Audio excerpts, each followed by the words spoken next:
का धन्यवाद करते हैं आज के सुंदर दिन के लिए कि एक बार फिर से हम सब प्रभु की उपस्थिति में पाए जाते हैं। आइए अपने बगल वालों से हाथ मिलाएं, उनका स्वागत करें, उनको बोले प्रभु के भवन में आपका स्वागत है।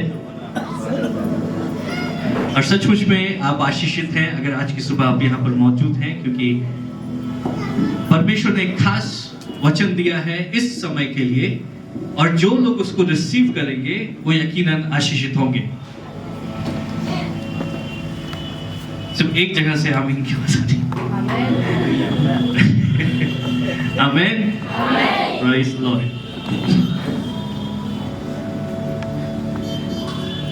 हम लोग वचन की ओर जाएंगे। हम देखेंगे पहला शमूएल उसका 10 अध्याय। बहुत लंबा आज मैं प्रचार नहीं करूंगा, छोटा संक्षिप्त में आपसे बातें करूंगा, क्योंकि मुझे मालूम है 31 है और आप सबको भी तैयारियां करनी है। कल पहली तारीख है ना, किसी को शॉपिंग जाना है, किसी को खाने की तैयारी करनी है वगैरह, बाकी बहुत सारी बातें हैं।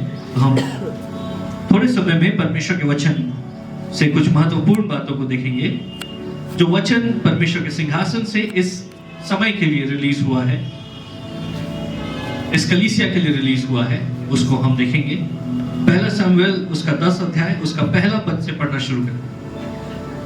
तब शामुएल ने एक कुप्पी तेल लेकर उसके सिर पर उड़ेला और उसे छू कर कहा, क्या इसका कारण यह नहीं कि यहोवा ने अपने निज भाग के ऊपर प्रधान होने को तेरा अभिषेक किया है?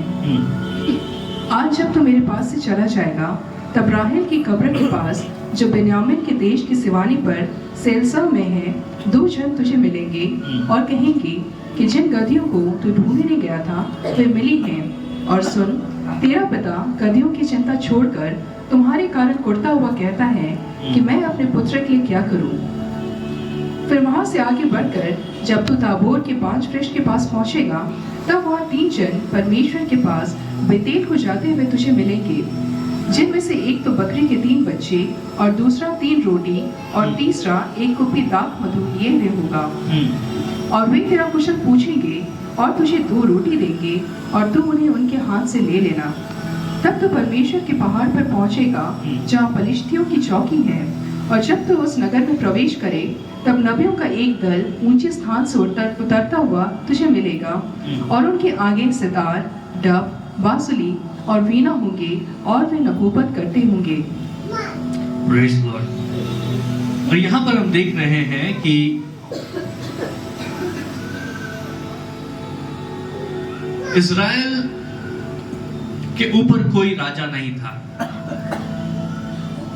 और इज़राइल के ऊपर जजेस जो न्यायी थे वो काम करते थे, लेकिन वो राजा नहीं थे। जो न्यायियों का स्थान था, जो जजेस का स्थान था, वो एक मैजिस्ट्रेट का स्थान था। संसार के जितने भी राष्ट्र थे, जो दूसरे राष्ट्र थे, उन सब के ऊपर राजा थे। इज़राइल को छोड़ के बाकी जितने भी देश थे उन सब में राजा थे, लेकिन इज़राइल में कोई भी मनुष्य राजा नहीं था। जब मूसा इज़राइलियों को मिस्र में से निकालकर आशीष के स्थान में लेकर के आया, तो मिस्र में इज़राइलियों ने राजाओं का शासन देखा था। उन्होंने फिरौन के हाथ को देखा था कि फिरौन किस प्रकार से सामर्थ के साथ उनके ऊपर राज करता था। लेकिन जब इज़राइल मिस्र में से बाहर निकल आया, तो उनके ऊपर कोई राजा नहीं था, कोई मनुष्य राजा नहीं था। न्यायी राज करते थे, और कहीं ना कहीं न्यायी अपने कार्य में पूरी तरीके से सफल नहीं हो पाए, क्योंकि जब हम न्यायियों की पुस्तक के आखिरी पद को देखते हैं तो वहां पर इस प्रकार से बताया गया है कि उस समय इस प्रकार से अराजकता फैल गई थी कि जिसको जो ठीक लगता था वो वही करता था, जिसको जो सही लगता था वो उन्हीं बातों को किया करता था। और जब अगुवाई मजबूत नहीं होती है तो लोग निरंकुश हो जाते हैं और अपनी इच्छा के मुताबिक कार्य करने लगते हैं। लेकिन हर कोई अगर अपनी इच्छा के मुताबिक कार्य करने लगेगा तो फिर समाज में उपद्रव की स्थिति पैदा हो जाती है, समाज जो है उसमें उथल पुथल की स्थिति पैदा हो जाती है, और हर कोई अपने हिसाब से काम कर रहा है, और हर कोई जो काम कर रहा है अपने जीवन को अपने हिसाब से चला रहा है, और जो इस प्रकार से चला रहे हैं तो उनको लग रहा है कि मैं सही कर रहा हूं, लेकिन सही और गलत का फैसला कौन करेगा? क्योंकि जो आपके लिए सही है वो दूसरों के लिए गलत हो सकता है। और अगर आप अपने मापदंड से, अपने तरीके से आप चीजों को मापेंगे तो जो दूसरों के लिए गलत है वो हो सकता है आपके लिए सही हो। तो कौन निर्धारित करता है कि कौन सी बातें सही है और गलत है? वो केवल परमेश्वर के सिंहासन से निर्धारित होती हैं। Hallelujah. Truth is not relative, truth is truth, and truth is a person. The name of that person is Jesus Christ. Hallelujah. जो सच्चाई है वो सच्चाई है, उसको तोड़ा मरोड़ा नहीं जा सकता है। जो सही है वो सही है, और जो गलत है वो गलत है। और ये सही और गलत का निर्धारण कौन करता है? वो परमेश्वर के सिंहासन से होती है। जो सच्चाई है वो सच्चाई है, और सच्चाई एक व्यक्ति है, वो यीशु मसीह है। यीशु मसीह कौन है? यीशु मसीह परमेश्वर का वचन है। जो परमेश्वर का वचन जिन बातों को निर्धारित करता है वो बातें सही हैं।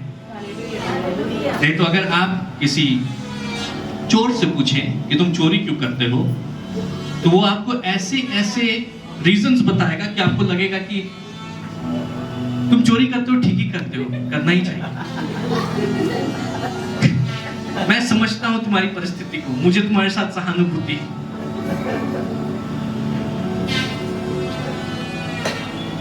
यहां तक कि जिसने अगर किसी के जान को लिया, तो अगर उससे अगर आप बात करेंगे, किसी का मर्डर किया अगर आप उससे बात करेंगे, तो जब आप उससे बात करेंगे तो फिर वो आपको ऐसी बातें बताएगा कि आपको लगेगा कि उसका भी पर्सपेक्टिव सही है, उसकी भी बात में दम है, क्योंकि उसकी नजर में वो गलत नहीं है, उसकी नजर में वो सही है। और जब ऐसी परिस्थिति है कि हर कोई अपने दृष्टिकोण में, अपने पर्सपेक्टिव में, अपने नजरिए में अगर वो सही है, तो सही और गलत का फर्क कौन करेगा? वो परमेश्वर के सिंहासन से होता है, क्योंकि परमेश्वर के सिंहासन की जो नींव है, the foundations of his throne,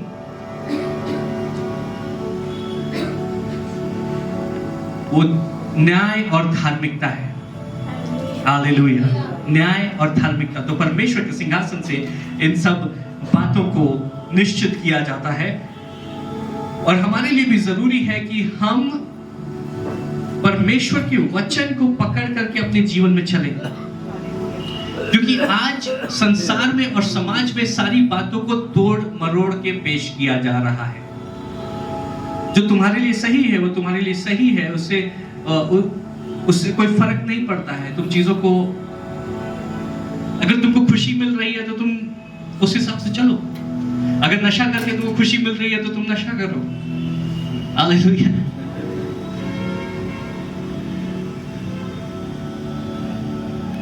अगर एक रिश्ते से दूसरे रिश्ते में जाकर के तुम्हें खुशी मिल रही है तो फिर तुम वैसा कर सकते हो। रिश्तों की अहमियत आज के समाज में, आज की सोसाइटी में वो खत्म होती जा रही है।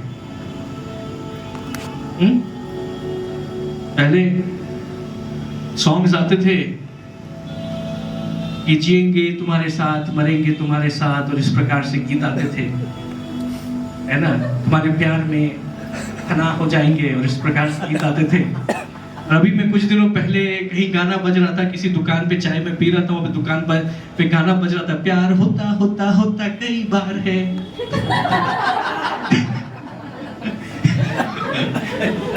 सो जो गाने बज रहे हैं वो एक दर्पण है कि सोसाइटी में क्या चल रहा है, समाज में क्या बदलाव हो रहा है। गाने उन बातों के दर्पण, वो पुराने जमाने के गाने हैं, है ना, जिसमें साथ जीना मरना ये सब हो रहा है, वो साथ पुराने जमाने के गानों। नए गानों में क्या है कि जब तक चीजें कंफर्टेबल है, जब तक चीजें सब आसान हैं, तब तक सब ठीक है। और जहां तूफान आता है वैसे ही हस्बैंड और वाइफ नाव को छोड़ के कूद जाते हैं, और कंपटीशन ये रहता है कि पहले कौन कूदेगा।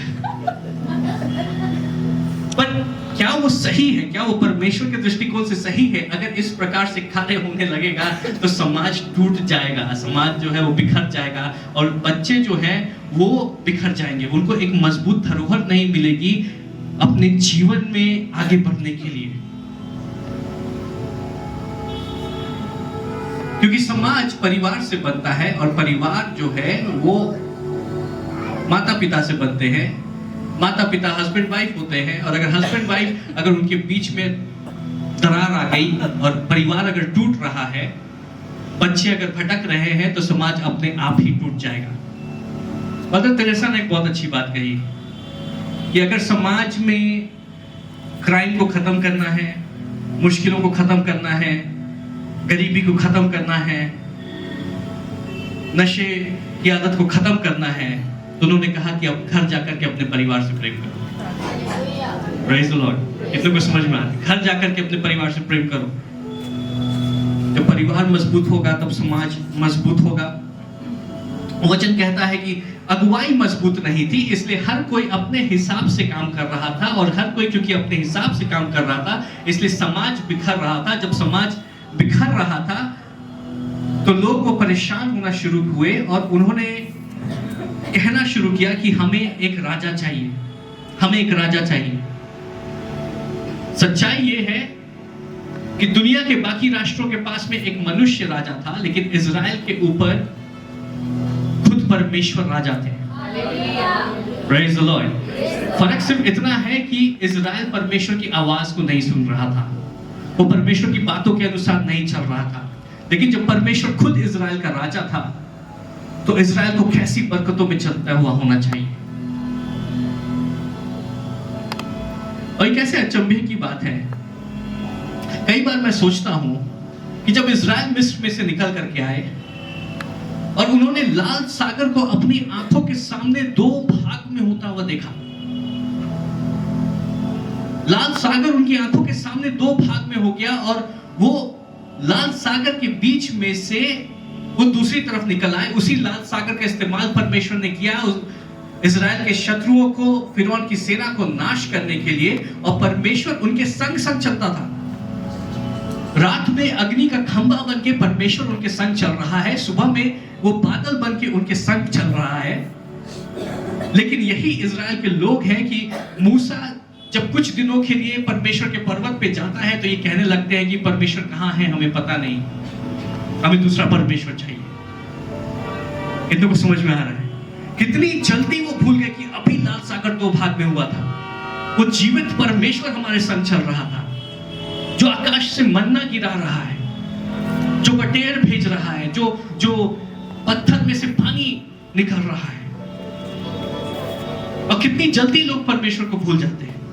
उनकी आंखों के सामने ये सारी बातें हो रही है, लेकिन वो परमेश्वर को भूल जाते हैं। हालेलुया।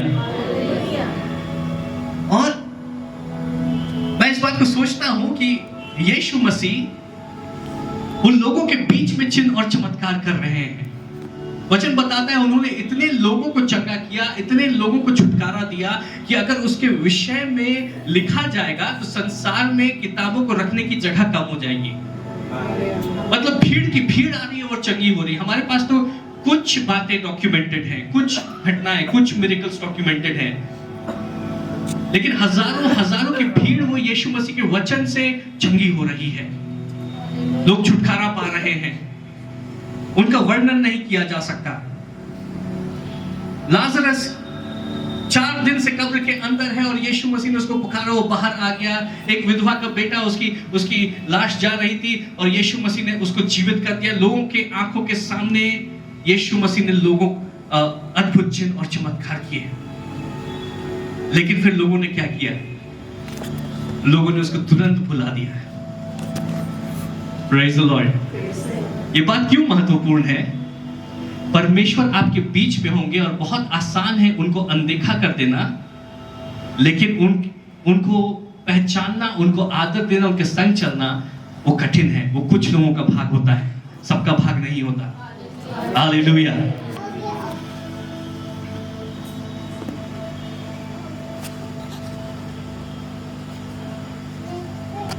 दस कोढ़ी यीशु मसीह के पास आए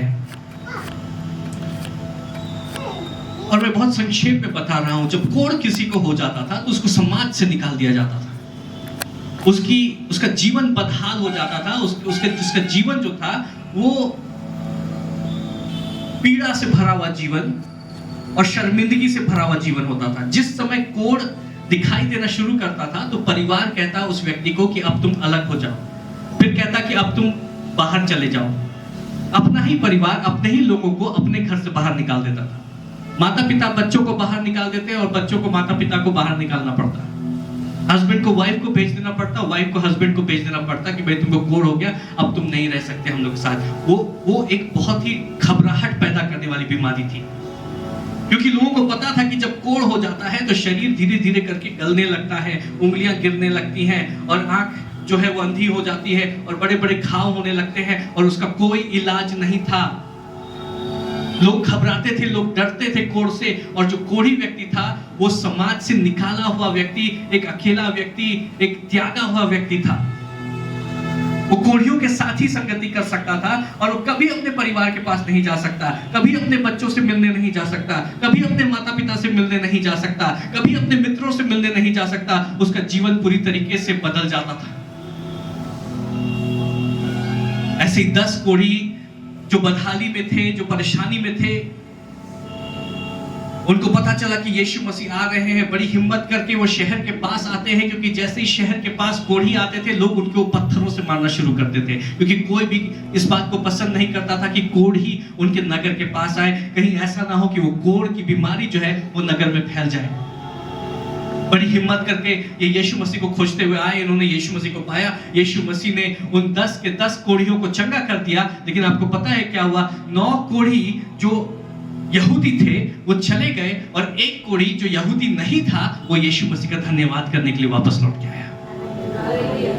अपने यीशु मसीह को नहीं पहचानते और जो पहले अपने नहीं थे वो अपने बन गए।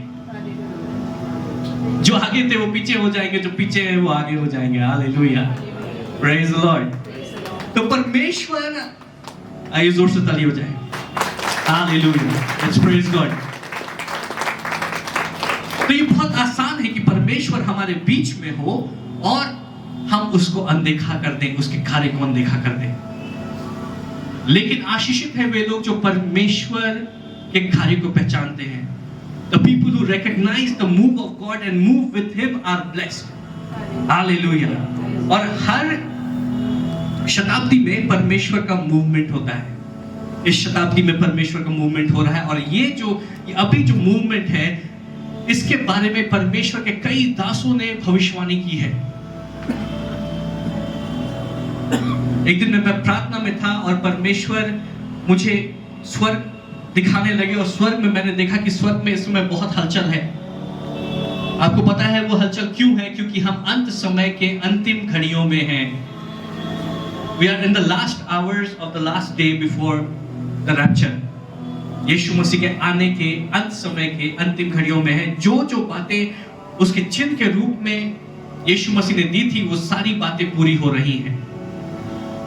हम ऐसी प्राकृतिक आपदाओं के बारे में सुन रहे हैं जिनके विषय में पहले नहीं सुना गया था। और मैंने 2023 शुरू होने के पहले मैंने न्यू ईयर के दिन इस बात की भविष्यवाणी की थी कि ऐसी प्राकृतिक आपदाएं आएंगी जिनके विषय में किसी ने नहीं सुना है। और इस साल ऐसे ऐसे स्थान पे ऐसी गर्मी हुई जैसा पहले कभी नहीं होता था।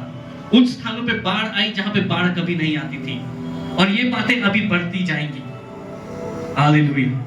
लेकिन परमेश्वर इन सब के बीच में अपने लोगों को आशीषित करने जा रहे हैं।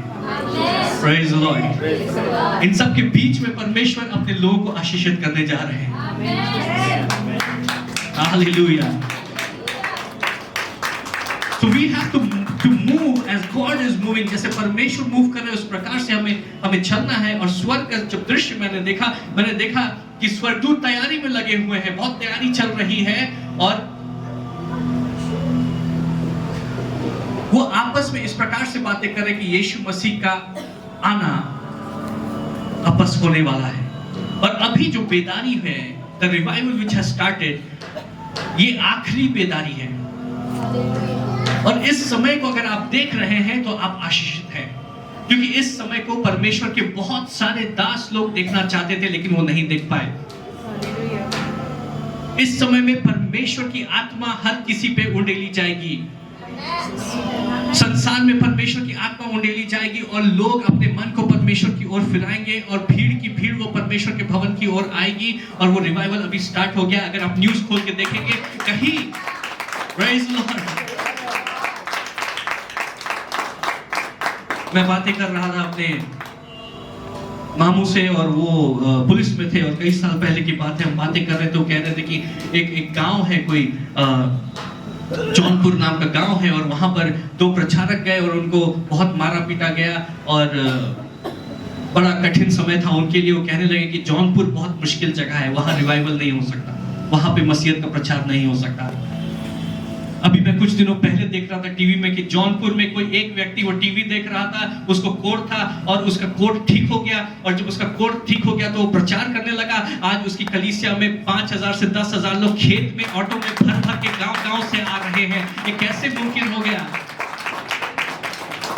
यहाँ पे गांव-गांव में मेगा चर्च एस्टैब्लिश हो रहे हैं और मैंने जरा खोजना शुरू किया कि क्या हो रहा है, what is this move of God, what is happening. और मैंने देखा ऐसी जगहों पर जहां पे कोई एक्सपेक्ट नहीं करता है, वहां पर परमेश्वर कलीसिया को खड़ा कर रहा है, ऐसे अगुओं को खड़ा कर रहा है जिनके विषय में सोचा नहीं गया था, जो अन्य जातियों में से आकर के वो परमेश्वर की सेवकाई कर रहे हैं और जो पहले से परमेश्वर के भवन में है उनसे बेहतर सेवकाई वो कर रहे हैं। हालेलुया! ये क्या है? This is the end time revival.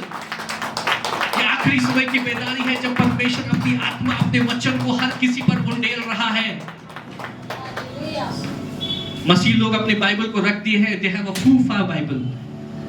फूफा बाइबल क्यों कहा जाता है? जब उनके घर में जाते हैं उनको बोलते हैं कि चलिए प्रार्थना करेंगे, तब उनके बाइबल बोला जाता है बाइबल लेकर के आइए, तो वो अपने कबर्ड में से एक डस्टी बाइबल को निकाल के उसको फूफा करते हैं। दैट्स द फूफा बाइबल। दे हैव अ फूफा बाइबल। फूफा बाइबल से जो है शैतान नहीं डरने वाला है। हालेलुया! बाइबल आपके हृदय में होना चाहिए, वचन आपके मुंह पे होना चाहिए, तब शैतान आपसे भागेगा। हालेलुया! तब आपकी परिस्थितियां पलटेंगी। तो जो आगे थे वो पीछे हो जा रहे हैं, जो पीछे है वो आगे हो जा रहे हैं और ये अंत समय की बेदारी शुरू हो गई है। जो लोग परमेश्वर को नहीं जानते थे वो परमेश्वर में आगे हो जाएंगे और हजारों हजारों आत्माएं इस समय परमेश्वर के पास आ रही है। इस साल 2024 में we are going to see that। ये और तेज होने वाला है। कैसी आशीष की बात है। वचन बताता है कि अंत का समय है वो ये होगा कि परमेश्वर का वचन पृथ्वी को उस प्रकार से भर देगा जैसे कि जल सागर को भरता है और वो अभी हो रहा है। अभी हो रहा है। अभी टीवी पे वचन का प्रचार किया जा रहा है, रेडियो पे परमेश्वर का वचन प्रचार किया जा रहा है, इंटरनेट पे परमेश्वर का वचन प्रचार किया जा रहा है, हर जगह परमेश्वर का वचन प्रचार किया जा रहा है। ये अभी का समय है जब परमेश्वर का वचन अभी अवेलेबल है और जब यीशु मसीह पास है तब उसको छू लो, उसको पकड़ लो, उसके पास चले जाओ ताकि उद्धार प्राप्त करो, क्योंकि एक समय आएगा जब वचन और कलीसिया यहाँ से उठा ली जाएगी। हालेलुया! Praise God! और समय बहुत नजदीक है। मुझे लगता है कि हमारी पीढ़ी में ये हो सकता है, अगर हमारी पीढ़ी में नहीं तो हमारे बच्चों की पीढ़ी में तो यकीनन हो जाएगा।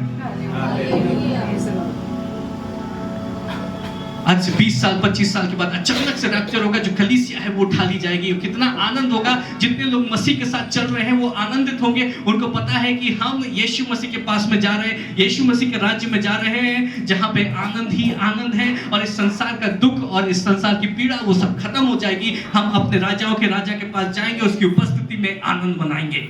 हालेलुया! अचानक पलक झपकते लोग गायब हो जाएंगे। पलक झपकते लोग गायब हो जाएंगे। जब लोग गायब हो जाएंगे तो संसार में उपद्रव हो जाएगा। तब लोग कहेंगे कि वो ऑफिसर्स कहां चले गए, फलाना जो आईएएस थे वो कहां चले गए, फलाना जो मिनिस्टर थे वो गायब हो गए और बहुत सारे लोग गायब हो गए, बहुत सारा वर्कफोर्स चला गया, कंपनीज डगमगा जाएंगी, अर्थव्यवस्था डगमगा जाएगी। और उसके बाद में मैं संक्षेप में अगर आपको बताऊं कि कोरोना वायरस का जो काल था, अगर उससे आप घबराए तो वो केवल ट्रेलर था, वो केवल रिहर्सल था, क्योंकि जो होगा उसके बाद में वो बहुत ही कठिन होगा। उसको क्लेश काल का नाम दिया गया है। लेकिन कल हम यहां पे नहीं हो। मैं तो नहीं हूँ, और मेरी प्रार्थना है कि आप भी नहीं हो। Praise the Lord। क्योंकि हम मसीह के साथ में आनंद मना रहे होंगे। बुक ऑफ रेवलेशंस का प्रचार आज वो नहीं है। मैं थोड़ा भटक गया, जैसे कल पौलुस की बातों में भटक गया था। Praise the Lord। But we have to be ready because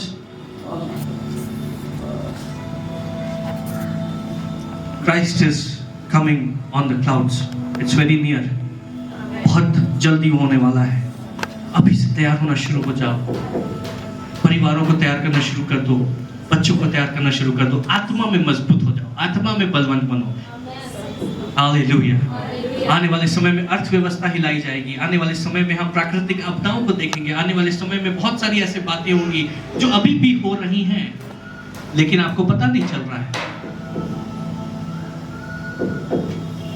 लेकिन परमेश्वर एक बात कहते हैं, इन सारी बातों के बीच में जब अंधकार बढ़ रहा होगा तो कलीसिया के ऊपर अनुग्रह भी बढ़ रहा होगा, और जितना ज्यादा अंधकार बढ़ेगा कलीसिया उतनी ही ज्यादा तेजी से परमेश्वर के प्रकाश से और उसकी महिमा से चमकेगी। हालेलुया। आप महिमा से महिमा तक बढ़ते जाएंगे। इससे फर्क नहीं पड़ता कि संसार के सिस्टम में क्या हो रहा है, क्योंकि हम संसार के सिस्टम के ऊपर निर्भर नहीं करते, हम परमेश्वर के और स्वर्ग के सिस्टम के ऊपर निर्भर करते हैं। हालेलुया। तो संसार का सिस्टम हिल सकता है, लेकिन परमेश्वर का सिंहासन कभी नहीं हिलता है।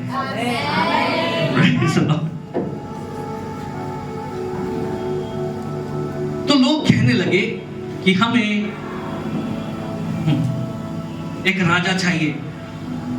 तो परमेश्वर ने क्या किया, क्योंकि परमेश्वर कभी भी जबरदस्ती से राज्य नहीं करते हैं। उन्होंने कहा, अच्छा मेरे लोगों को अगर राजा चाहिए तो मैं उनको एक राजा दूंगा। और परमेश्वर ने सैमुएल को, जो उसका भविष्यवक्ता, उसका दास है, उसको साउल का अभिषेक करने के लिए भेजा। और वचन बताता है तब सैमुएल ने एक कुप्पी तेल लेकर शाऊल के सिर पर उंडेला और उसे चूम कर कहा, क्या इसका कारण यह नहीं कि यहोवा ने अपने निज भाग के ऊपर प्रधान होने को तेरा अभिषेक किया है। आपको पता है कि जब अभिषेक किया जाता है, आज के समय की तरह अभिषेक नहीं होता है। आजकल हम लोग बहुत ही सफाई के साथ अभिषेक करते हैं। थोड़ा सा तेल लेकर के गॉड ब्लेस यू। उस समय जब अभिषेक किया जाता था तो वो बहुत ज्यादा मैसी था। उस समय जब अभिषेक किया जाता था तो परमेश्वर का दास एक बड़े सिंग में तेल लेकर के, जिसका अभिषेक करना उसके ऊपर उंडेलता था।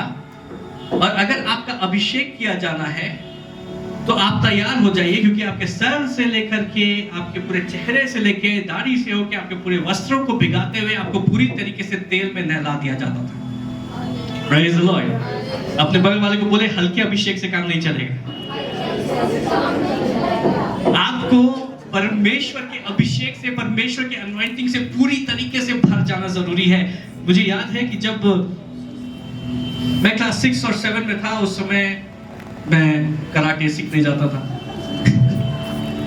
तो उसमें सिखाया गया हु हा ये सब, और मुझको बहुत कॉन्फिडेंस आ गया, मैं किसी का भी सामना कर सकता हूँ। तो मैं छुट्टियां मनाने के लिए अपने कजिन्स के यहाँ पे गया, और वो पुलिस लाइन में रहते थे। और यूपी में आपको पता होगा कि यूपी में कुश्ती का एक चलन है। वहां पे जवान बच्चे, छोटे बच्चे वो कुश्ती का अभ्यास करते हैं, कुश्ती का मैचेस होता है। और हम घूम रहे थे, और तब तक में मेरा एक कजन एक कुश्ती लड़ने वाले लड़के के पास में गया। वो छोटा बच्चा ही था, लेकिन वो मजबूत बच्चा था। उसके पास में गया और उसको जाके बोलने लगा, ये सब तुम लोग क्या कुश्ती का, तो मेरा भाई आया रांची से, वो कराटे एक्सपर्ट है। और इन लोगों में पता नहीं क्या बहस हुई कि मेरा मैच सेट हो गया उस कुश्ती वाले लड़के के साथ में।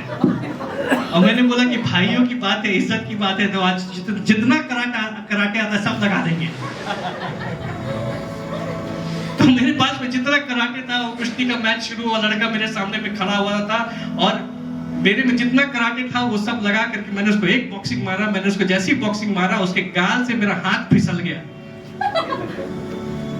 मैंने उसको पकड़ने की कोशिश की, वो मेरे हाथ से फिसल गया और फिर उसने मुझको पकड़ के जो गिराया है। दोस्तों में रात का समय था और रात में आसमान में तारे दिख रहे थे, मुझे जमीन पे भी तारे दिखे, तारे जमीन पर।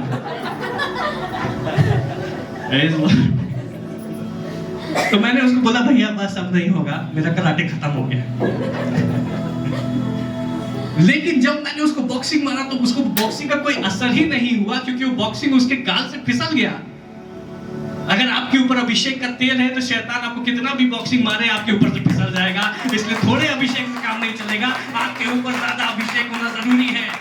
हालेलुया, आपको अभिषेक में बिल्कुल तर-बतर होना जरूरी है। शैतान आपको पकड़ने की कोशिश करेगा, आप उसके हाथों से फिसल जाएंगे, वो आपको पकड़ नहीं सकता क्योंकि वो आपके ऊपर अभिषेक का तेल है। आज बहुत सारे लोगों को शैतान पकड़ लेता है। हम रात को निकले थे, कुआं के पास में गए थे, बहुत अंधेरा था, शैतान हमको पकड़ लिया। अभिषेक का तेल नहीं है।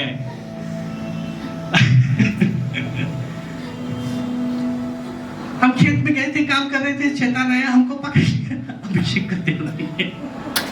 Praise the Lord. अगर आपके जीवन में अभिषेक का तेल होगा, शैतान आपको नहीं पकड़ सकता है।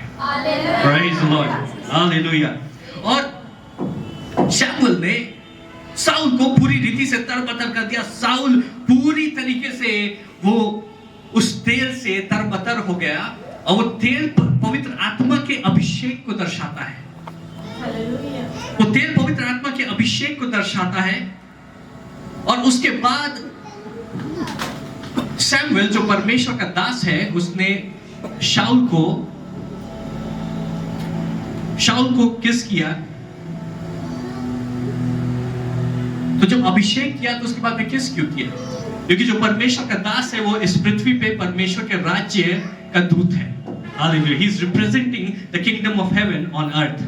Hallelujah. और परमेश्वर इस पृथ्वी पे जब भी कोई काम करते हैं तो हमेशा अपने लोगों के साथ में पार्टनरशिप में करते हैं। जब परमेश्वर इस संसार में रांची में जब कोई काम करेंगे वो आपके साथ में पार्टनरशिप करके करेंगे। Hallelujah, praise the Lord. इसलिए जरूरी है कि शमूएल साउल को किस करे।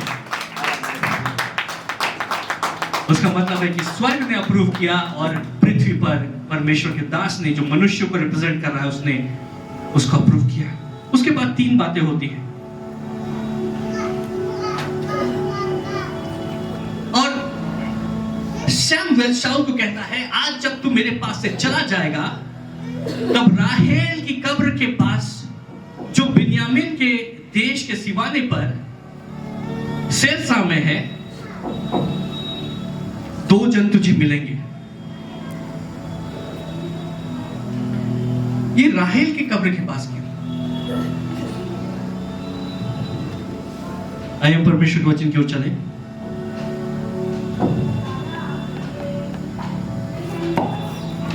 हम देखेंगे उत्पत्ति उसका 35 अध्याय, उसका 16 से 18 पद तक। थोड़ा जल्दी हम लोग कवर करेंगे, कुछ बातें आपके साथ में शेयर करूंगा। उत्पत्ति उसका 35 16 से 18 तक।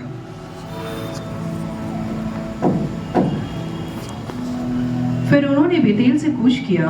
फिर उन्होंने मतलब याकूब, अब उसकी उम्र हो चली है और याकूब अपनी प्रिय पत्नी के साथ में, रेचल के साथ में, वो एक स्थान से दूसरे स्थान तक जा रहा है। और रेचल जो है वो गर्भवती है और ये उस समय जो गाड़ियां होती हैं उसमें ये जा रहे हैं। आगे क्या लिखा है पढ़ेंगे।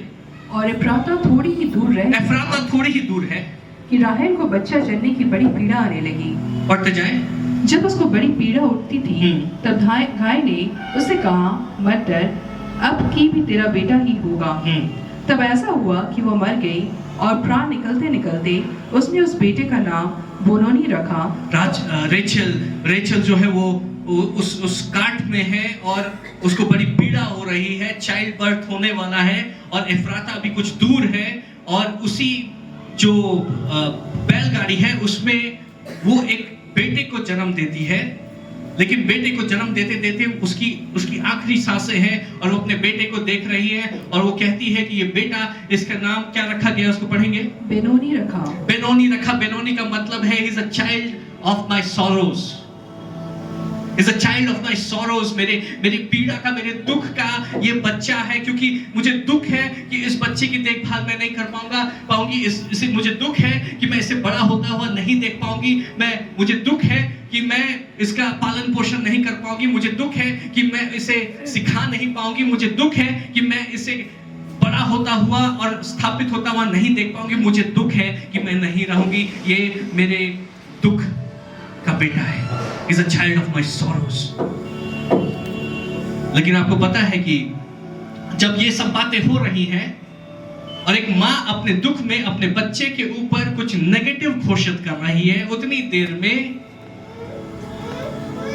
याकूब, जिसका नाम इजराइल हो चुका है, इजराइल जो है वो भागते भागते आता है और माँ बच्चे के सर की तरफ से देख रही है और याकूब दूसरी तरफ से घूम करके आता है बैलगाड़ी के पीछे से और वो बेटे को देखता है। तो याकूब एक दूसरे दृष्टिकोण से देख रहा है, वो बच्चे के पैर की तरफ से देख रहा है और उसकी पत्नी जो है वो जा चुकी है। लेकिन याकूब क्या कहता है, हम पढ़ेंगे उसको।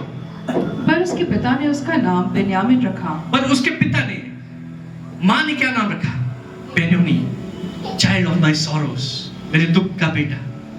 लेकिन उसके पिता ने जब बच्चे को देखा, माँ को देखा, माँ जा चुकी है, बच्चे को देखा, बोला कि मेरे पास, माँ चली गई लेकिन मेरे पास बच्चा है और ये बच्चा मेरी सामर्थ बनेगा, ये बच्चा मेरे वंश को चलाएगा, ये बच्चा आगे जाकर के मेरे साथ में खड़ा होगा। He will bring great joy to me. He will be a strength to me. माँ ने उसका नाम रखा Benoni, child of my sorrows. पिता वहां पर आता है, पिता कहता है this Benjamin is not Benoni, is Benjamin, he is the child of my strength. वो मेरी सामर्थ का बच्चा है। Hallelujah, hallelujah. कई बार फर्क पड़ता है कि हम चीजों को किस दृष्टिकोण से देख रहे हैं। क्या हम अपने दुख के दृष्टिकोण से देख रहे हैं, ये आने वाले भविष्य में जो परमेश्वर की इच्छा में आशा है उसके दृष्टिकोण से देख रहे हैं? और अगर हम परमेश्वर की इच्छा के दृष्टिकोण से देख रहे हैं तो वो दुख का समय सामर्थ के समय में तब्दील हो जाएगा। हालेलुया। आप अपनी परिस्थिति को किस दृष्टिकोण से देख रहे हैं? आने वाले 2024 साल को आप किस दृष्टिकोण से देख रहे हैं? अपने दृष्टिकोण से कि मुझे बहुत कठिनाई है, अभी परिस्थिति खराब है और आगे बहुत सारी चुनौतियां हैं, या परमेश्वर के दृष्टिकोण से कि आने वाला समय एक सामर्थ का समय है, आने वाला समय एक जय का समय है, आने वाला समय एक आशीष का समय है। हालेलुया। सो सैमुएल उसको बोलता है, कहां तुम जाना? तुम रेचल की कब्र पे जाना। साउल को बोलता है। साउल को क्यों बोलता है? क्योंकि साउल जब शमूएल से मिलता है तो वो शमूएल को कहता है कि मैं राजा कैसे बन सकता हूं, मैं इजराइल के सबसे छोटे गोत्र के, सबसे छोटे परिवार के मैं सबसे छोटा हूं, मतलब मैं छोटे से छोटे का छोटा। बेंजामिन का जो ट्राइब है उसको इजराइल में सबसे छोटा माना जाता था। क्यों बेंजामिन का ट्राइब वो छोटा होता चला गया? क्योंकि कहीं ना कहीं मां ने कहा कि मेरे दुख का बेटा है और पिता ने उसको आशीषित किया कि बेंजामिन है, ये मेरी सामर्थ का बच्चा है। और ये सारी बातें आपके जनरेशनल लाइन में जो बातें हुई हैं, जो हम कर रहे हैं, वो हमारे बच्चों को प्रभावित करेंगे। जो हमसे पहले हुई हैं वो हमें प्रभावित करती है। हालेलुया। कितनों को समझ में आ रहा है? इसलिए बेंजामिन का गोत्र, क्योंकि मां ने कहा कि मेरे दुख का बच्चा है, बेंजामिन का गोत्र वो कमजोर होता गया। लेकिन क्योंकि पिता ने फिर आकर के कहा कि ये मेरी सामर्थ का बच्चा है, तो एक समय आया कि उस परिस्थिति के तब्दील होने का समय आ गया कि जो दुख है वो सामर्थ में तब्दील हो जाए। इसलिए परमेश्वर का दास आकर के साउल को, जो बेंजामिन के गोत्र से है, उसको बोलता है जाओ राहेल की कब्र पे और वहां तुमको कुछ लोग मिलेंगे, क्योंकि राहेल की कब्र पे जो दुख है वो सामर्थ में तब्दील हो जाएगा। Hallelujah, praise the Lord.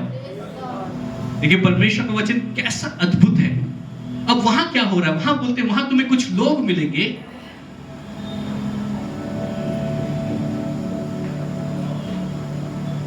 दो जन तुझे मिलेंगे और कहेंगे कि जिन गधियों को तू ढूंढने गया था वे मिली है, और सुन तेरा पिता गधियों की चिंता छोड़कर तुम्हारे कारण गुड़ता हुआ कहता है कि मैं अपने पुत्र के लिए क्या करूं। उसका पिता परेशान हो रहा है। फिर वहां से आगे बढ़कर जब तू ताबोर के पांज वृक्ष के पास पहुंचेगा,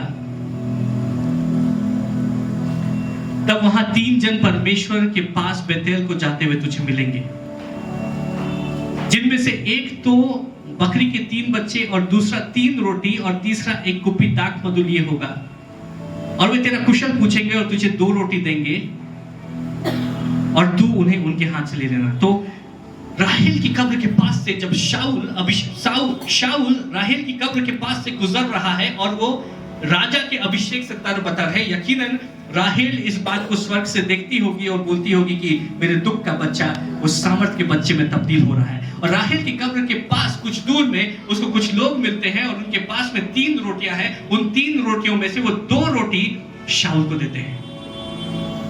और ये लोग कहां से आ रहे हैं? ये बेथेल से आ रहे हैं। Praise the Lord. बेथेल परमेश्वर का घर है।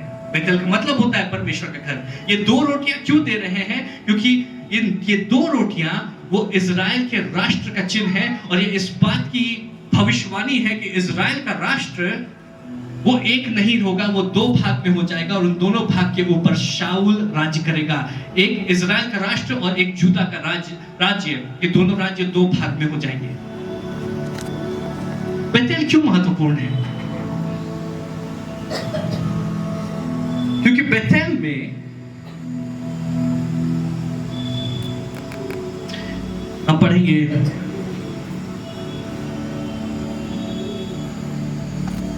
उत्पत्ति 28 उसका 10 पद से पढ़े। सो याकूब बेशर्बा से निकलकर हारान की ओर चला, और उसने किसी स्थान में पहुंचकर रात वहीं बिताने का विचार किया। याकूब अपने जो फादर इन लॉ है उससे भाग रहा है। याकूब लबान से भाग रहा है, अपने पूरे परिवार को लेकर के भाग रहा है, और लबान उसके पीछे है, क्योंकि लबान को लगता है कि याकूब ने उसको ठगा है और लबान उसको मारने के लिए उसके पीछे चल रहा है। और याकूब भाग रहा है अपने परिवार के साथ, रातों रात अपने पूरे नौकर चाकर भेड़ बकरियां सब लेकर के वो जा रहा है, और वो एक ऐसे स्थान में पहुंचता है जो निर्जन है, जहां पे कुछ नहीं है, जो बिल्कुल सूखा स्थान है, और वहां पे वो थका हुआ है, परेशान है, और वो बहुत ज्यादा विपत्ति में वो कह रहा है कि मेरा जीवन कितना मुश्किल है कि मुझे मारने के लिए लोग मेरा पीछा कर रहे हैं, और मेरे पास भागने के लिए जगह नहीं है, मेरे पास सर रखने के लिए कोई जगह नहीं है। वहां पर उसको एक पत्थर मिलता है, वो उस पत्थर को लेता है, उस पत्थर पे अपने सर को रख करके वो सो जाता है, क्योंकि वो इतना थका हुआ है। वो कहता है कि ये स्थान जो इतना मुश्किलों से भरा हुआ स्थान है, जो कठिनाई से भरा हुआ स्थान है, जो विपत्तियों से भरा हुआ स्थान है, जो निराशा से भरा हुआ स्थान है, वहां पर वो रेस्ट कर रहा है। लेकिन जब वो रेस्ट करता है तो सपने में देखता है कि उसी स्थान पर स्वर्ग खुला हुआ है, और स्वर्ग से एक सीढ़ी उसी स्थान पर उतर रही है, और स्वर्ग से पिता परमेश्वर याकूब के ऊपर मुस्कुरा रहे हैं, और स्वर्ग से स्वर्गदूत नीचे उतर रहे हैं, और पृथ्वी से स्वर्गदूत ऊपर जा रहे हैं। हालेलुया। उस स्वर्ग के दर्शन को करता है, और जब उठता है तो कहता है कि ये स्थान विपत्तियों से भरा हुआ स्थान नहीं है, ये स्थान आशीष से भरा हुआ स्थान है, ये स्थान परमेश्वर का घर है। हालेलुया। ये स्थान बेथेल है, और याकूब उस स्थान को बेथेल नाम देता है। वहां पर एक वेदी बनाता है, परमेश्वर की आराधना करता है, उसके बाद उसकी परिस्थितियां बदल जाती हैं। क्या वो स्थान बदल गया? नहीं, वो स्थान वही था। क्या वो बच्चा बदल गया? नहीं, वो बच्चा वही था, लेकिन किसी ने उसको बेनोनी कहा, किसी ने उसको बेंजामिन कहा, और वो स्थान बेथेल कभी निराशा का स्थान था, लेकिन जब परमेश्वर का दर्शन उसी स्थान में हुआ, वही स्थान आशीष का स्थान हो गया। हालेलुया। जब परमेश्वर आपकी परिस्थिति में कदम रखेंगे, आपकी परिस्थिति बदल जाएगी। जो निराशा की जगह है वो आशीष की जगह हो जाएगी। परिस्थिति और स्थान वही रहेगा, लेकिन चीजें बदल जाएंगी। Hallelujah. Praise the Lord. Bethel में, परमेश्वर के घर में शाऊल को 2 रोटियां मिलती हैं, मतलब उसको राज्य सौंपा जाता है।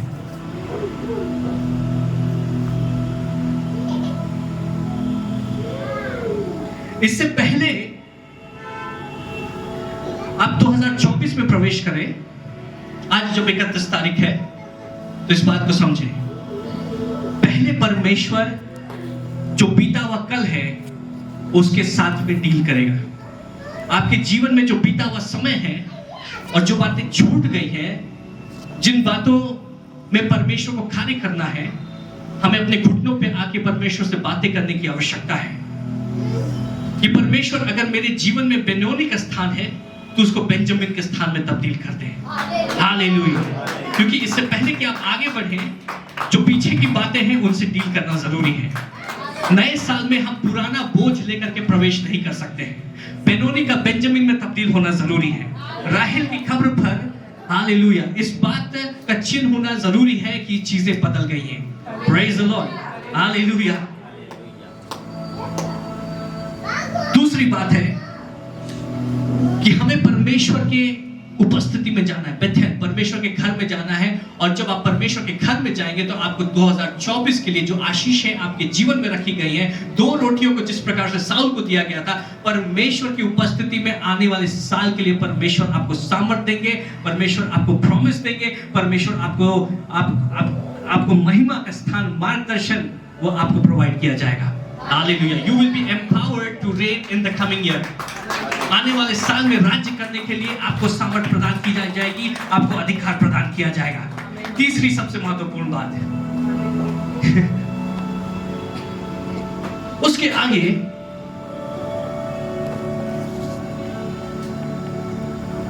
5 पद में इस प्रकार से लिखा है, तब परमेश्वर के पहाड़ पर पहुंचेगा जहां पलिश्तियों की चौकी है, और जब तू वहां नगर में प्रवेश करे तब नबियों का एक दल ऊंचे स्थान से उतरता हुआ तुझे मिलेगा, और उनके आगे सितार, डफ, बांसुरी और वीणा होंगे, और वे नबूवत करते होंगे। तब यहोवा का आत्मा तुझ पर बल से उतरेगा और तू उनके साथ होकर नबूवत करने लगेगा, और तू परिवर्तित होकर और ही मनुष्य हो जाएगा। तू परिवर्तित होके और ही मनुष्य हो जाएगा। You will become a new man. ये कब होगा? जब साउल शमूएल की बातों को मान करके बढ़ रहा है, वो देखता है कि परमेश्वर के पर्वत से एक दल उतर रहा है, प्रेज एंड वर्शिप करने वाला एक ग्रुप उतर रहा है, और वो खूब प्रेज एंड वर्शिप कर रहे, गिटार बजा रहे, झांझ बजा रहे, डब बजा रहे, और सारी बातों को बजा रहे हैं। और जब वो परमेश्वर के पर्वत से उतर रहे हैं तो परमेश्वर की उपस्थिति का जो वातावरण है उसको अपने साथ में लेकर के उतर रहे हैं। क्या आपको पता है कि जब हम आराधना करते हैं तो स्वर्ग हमारे बीच में उतर आता है, और स्वर्ग का जो वातावरण, जब द एटमॉस्फेयर ऑफ हेवन जब वो एक्टिवेट होता है तो स्वर्ग की बातें, स्वर्ग की सामर्थ हमारे बीच में बहना शुरू हो जाती है। ये अपने आप में बहुत सामर्थी बात है, और ये सब गीत और संगीत के द्वारा होता है। किसी ने पूछा कि गीत और संगीत इतना प्रभावशाली क्यों है? क्योंकि इसकी रचना पृथ्वी पर नहीं हुई है, इसकी रचना स्वर्ग में हुई है। हालेलुया।